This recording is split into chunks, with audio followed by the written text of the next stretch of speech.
There's a really big macro piece, because I think that we are the barriers, or our internal behaviour is the barriers to really connecting with patients much more meaningfully.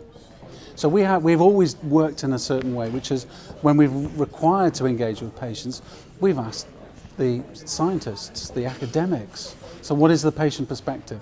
And we don't really understand what the patient perspective is, because we don't actually go and talk to the patients. So I think it's a matter of talking to patients real time, face to face. It's talking through social networks, and it's using the digital channels, some of which I mentioned before, that gets us much closer to patients and brings patients themselves closer to us. So they understand that we have aligned objectives. We're fundamentally trying to ultimately improve the patient experience and outcome, and digital is a great enabler of that.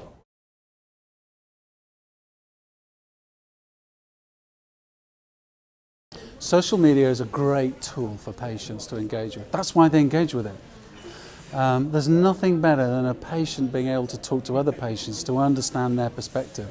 I think Patients Like Me is a great example of one particular social network of hundreds of thousands of patients that have gathered across 2,000 plus disease areas, and they're able to communicate and share information and discuss and learn from each other.